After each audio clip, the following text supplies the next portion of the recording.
and welcome back to another episode of Remembering Forgotten Memories. Not all of these are really story times per se, so much as they're just me randomly remembering a random thing from my childhood or my past at some point. And yeah, today's falls into the latter. It's not exactly a story, it's literally just me feeling nostalgic for an oddly specific thing and I don't even know why. And that is, if you clicked on this, those letter magnets, the alphabet letter magnets. I had a set of the Fisher-Price ones that came in the little barn, or was it a schoolhouse? Maybe it was a schoolhouse. That would make more sense. Had like a magnet, or not a magnet. Had a chalkboard on one side that, I think it also came with chalk, but you could also stick them to it, and it was also a carrying case for them. I was super freaking little when I got that. I was probably like 2 or 3. Granted, by that age, I was already reading. I was ahead of the curve when it came to reading. We've already established this before on this channel, that I apparently was able to identify letters at 6 months old correctly and say them. So, I was a little ahead of the curve in certain aspects, and yet completely stupid in other ones like math, but regardless. So, I had this set of them, and those are like probably the most basic 80s kids ones that like everyone was familiar with back then.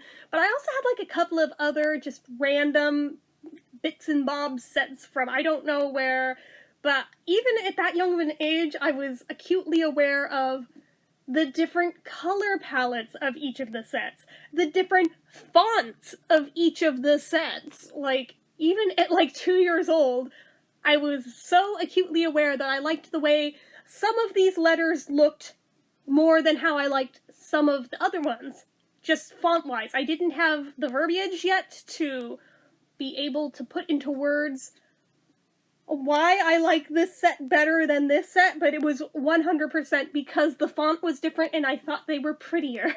Because yeah, I had the Fisher-Price set, I also had ones that were maybe half the size, that were more of like a Times New Roman font. I had another set that was very curly on the tips of all of the letters. I had like 3 or 4 of them all together. And I didn't put them on the little chalkboard. I personally kept them on the fridge. All of them. All of the time. Taking up most of the fridge door. And yet, because I was so little, could I reach most of them at any given point in time? No. No. So if I wanted to, like, really play with them, my mom would have to, like, scoot them all down to the bottom, half of them falling down on the floor, and then I could play with them however I wanted. Sometimes I would spell out words, sometimes I would group them into colors, sometimes I would just group them in alphabetical order, like all the A's, all the B's, all the C's, all the D, so on and so forth.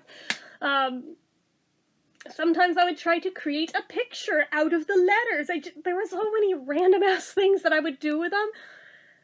And I feel like as we're moving into an age where more and more things like that are becoming digitized, that some of that creativity that kids used to be able to have, that freedom, is being lost. And that makes me sad. I realize that it also opens up other opportunities, conversely, but some of the simple joys that I loved so much, this generation might not know.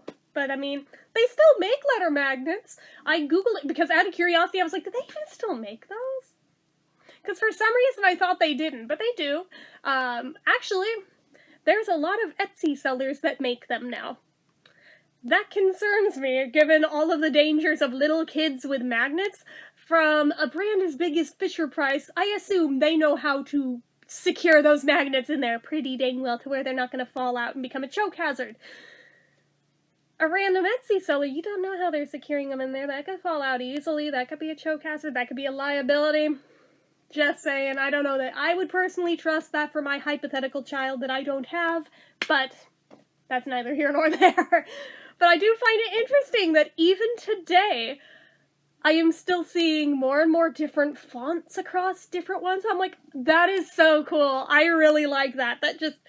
Ooh, I like nerded out over that. I was like, that's really cool, because they have more like up-to-date modern looking fonts, and I thought that was really cool.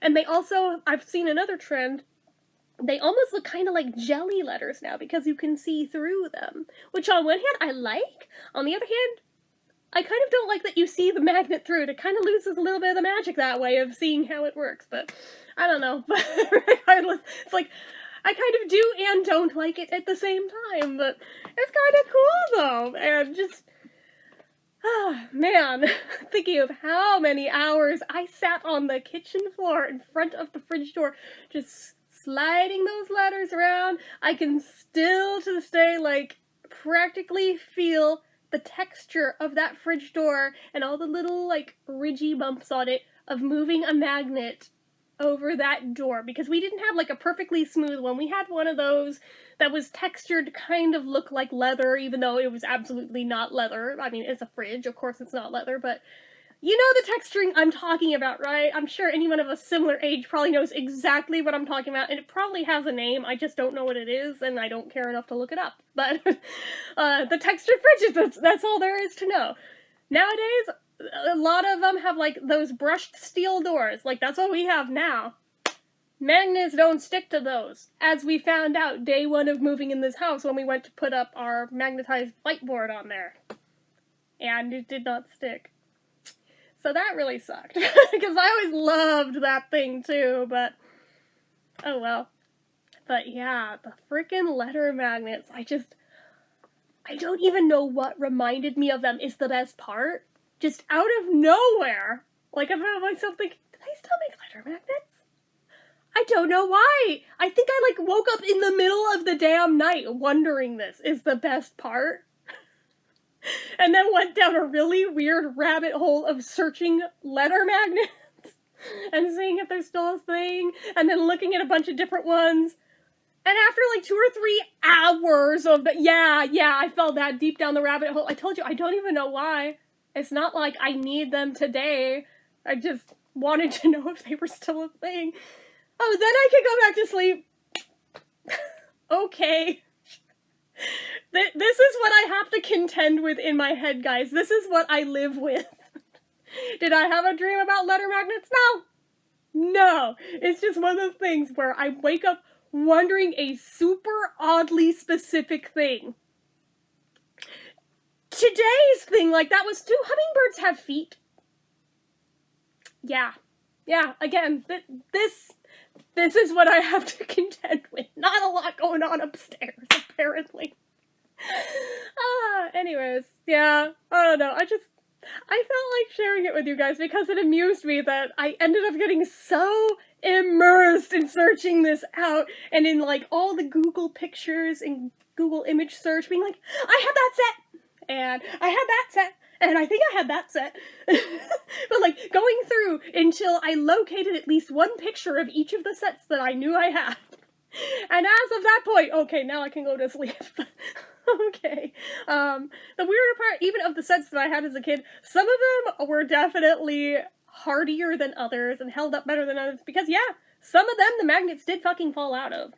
Thankfully, I was not a kid who wanted to put everything up my nose or eat them, or like some kids are. I was not that kid. I was too paranoid a child to do shit like that. I knew better.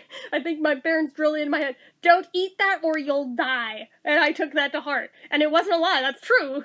Don't eat that, you will die. But, yeah, that. So, never had to worry about that with me so much as they'd have to keep an eye on the floor to make sure the cats wouldn't eat them. They were a bigger risk factor than I was with them. Oh, goodness, but a lot of times when they'd fall off, as I was trying to get them, they'd roll under the fridge and they'd be a lost cause, and now I'm down a letter from this set, and it would just bother me.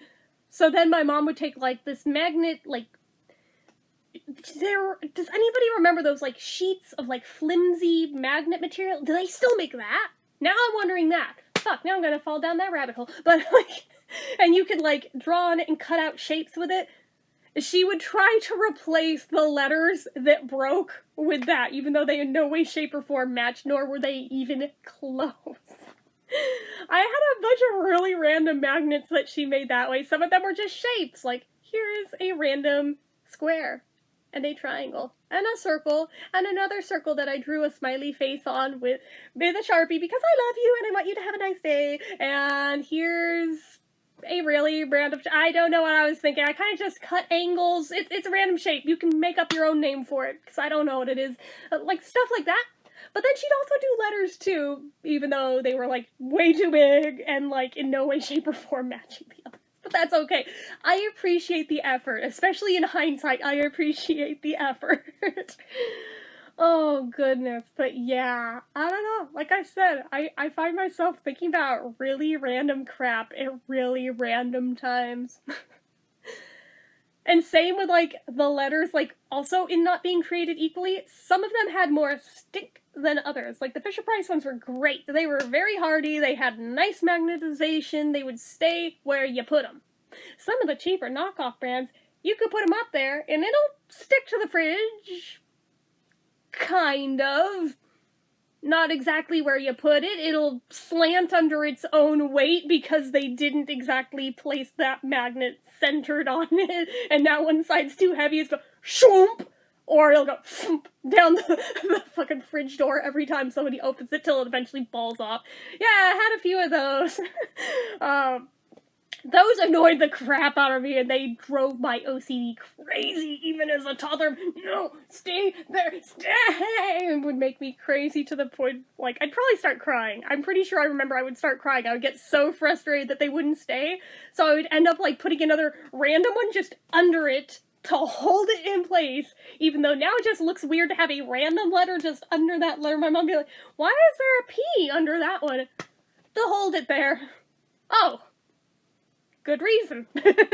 Stuff like that. Especially since I think the Fisher-Price ones were also thicker, so there was more of a ledge outways for, like, the smaller, cheaper ones that were typically thinner to, like, sit on top of, so it worked out, but yeah, kind of, like, part of me wonders, how is the magnets on them today? Do they hold well? Do they hold better? Do they hold worse? I don't know. I really don't have much of anything to be able to stick them to test this even. Like, the only spots I have where magnets will stay are, like, on the very, very corner of this wall. Like, there's steel in there. So I can kind of, sort of, if it's just the right size and not too heavy, I can kind of get a magnet to balance, but it'll be sticking outways. Like, here's the wall, and it's just gonna kind of be on there. Both sides, like, if anything taps it, it's gonna fall down. I have 1, 2, 3, 4, 5, 6, 7, 8, 9 Beatles magnets on the edge of the wall next to my closet. They fall down every time that I barely bump them because I can't get them to lay flat on there because it's just too small of a space. So, I mean, like I said, I don't really have anywhere to really properly do a magnets test. Not to mention, I don't think I would even if I did. But, yeah, I don't know. I'm just thinking weird stuff. Don't know why. So that's the video. And randomly, as I was thinking about this one, and what would I even put in a video if I made one on this? Thought of several other random things, too, that I could make similar videos on, but I'll try to intersperse them between actual story time-ish videos instead of just being like, I remembered a random item from my childhood, let me tell you about it. Like, no, I'll try to do better, but anyways. Yeah, did you have letter kids? Did you have letter magnets when you were a kid growing up? Let me know down below in the comments. And were you a fan of them? Did you hate them? Were you just neutral on them? Let me know that too. And otherwise, you know what to do. If you like this video, go ahead and give it a like. If you're not already and you'd like to be, click subscribe. Hit that notification bell icon so you never miss an upload. Leave comments down below. I already said that. Make sure you're following my social media accounts, my Facebook fan page, my Twitter, my Instagram, my Etsy, everything and more. It's all down below. And if you like what I do here on this channel and you'd like to help support it, the donation link, as always, is down in the description. Anyway, guys, till next time, bye!